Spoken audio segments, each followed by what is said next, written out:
कहते हैं कि बेटा हो जाएगा तो बड़ा सुख होगा। जो बहनें बेटों के लिए रो रही हैं वो जरा इन माओं को देख लो। आप कहती हो कि बेटे हो जाएंगे तो सुख होगा, तो जिनके बेटे हैं उन्हें कौन सा सुख मिला। मैया के 2 बेटे हैं जो आपके सामने बैठी हैं, लेकिन बेटों के होने पर भी क्या मिला? केवल बेटों से मां को गाली मिली, सिर्फ गाली। इसलिए मां को यहां आना पड़ा। मैया जी से ही पूछ लेते हैं। मैया जी कहां से आई हैं आप? दिल्ली से। दिल्ली? मैया जी दिल्ली से आई हैं, तो दिल्ली में कहाँ रहती हैं मैया जी आप? जगजीत नगर उस्मानपुर। जगजीत नगर न्यू उस्मानपुर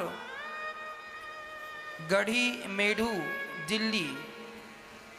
कितने बच्चे हैं मैया जी आपके? मेरे 3 बच्चे हैं। बेटा कितने हैं आपके? 2। 2 बेटे हैं। तो मैया जी 2 बेटों के होने पर भी आपको यहाँ क्यों आना पड़ा? मेरी कदर नहीं करते, मुझे रखते नहीं अच्छी तरह।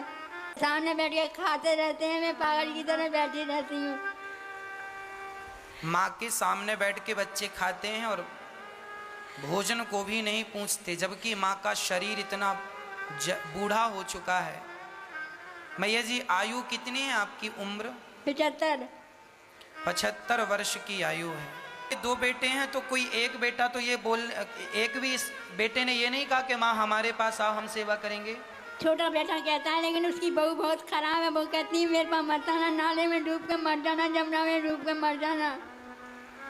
छोटे बेटे की बहू कहती है नाले में डूब के मर जाओ। छोटे बेटे की बहू कहती है नाले में डूब के मर जाओ, कहीं भी जाओ यहाँ ना आओ।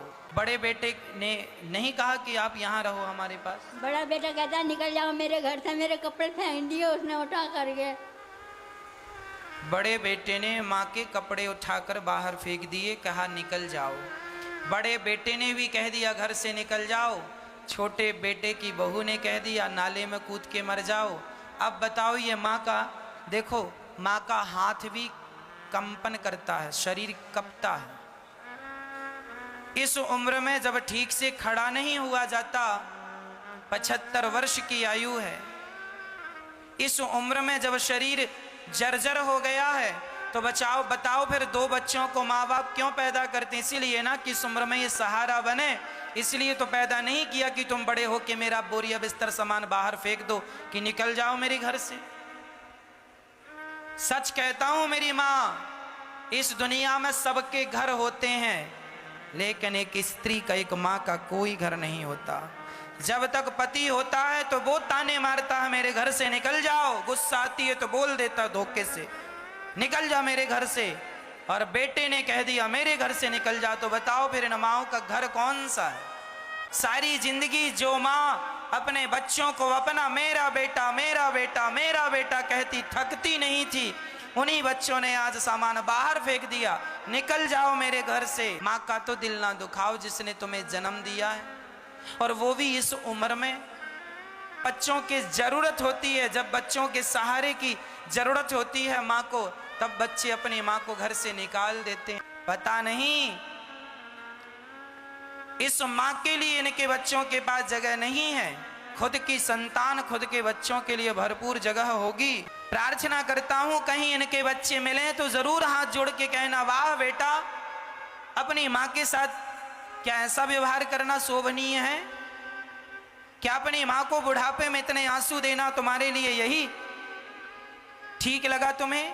अरे खुशियां तो दे ना सके, आंसू और दे दिए। कहाँ जाएंगी ये माँ? इसलिए यदास अनिरुद्ध ने इन माओं के रहने के लिए गौरी गोपाल वृद्धाश्रम बनाया है। वो पति के घर को भले ना कह सकें कि ये मेरा है, बेटे के घर को भले ना कह सकें कि ये मेरा है, पर गौरी गोपाल वृद्धाश्रम में रहती हुई माँ ये कह सकती है कि ये घर मेरा है। इसलिए ये दास अनिरुद्ध आपसे प्रार्थना करता है कि इन माओं के आंसू को पहुंचने के योग्य ईश्वर ने बनाया है, सामर्थ्य दी है ईश्वर ने, तो जरूर इन माओं के आंसू पहुंचिएगा। गौरी गोपाल वृद्धाश्रम माओं से पैक हो चुका है, एक किराए से हमने आश्रम ले रखा है, इसलिए ताकि इन माओं को वापस जाना ना पड़े। आश्रम में बिल्कुल जगह नहीं बची, माताएं आती हैं, फिर भी हमसे ये नहीं कहा जाता कि अब जगह पूरी हो गई है।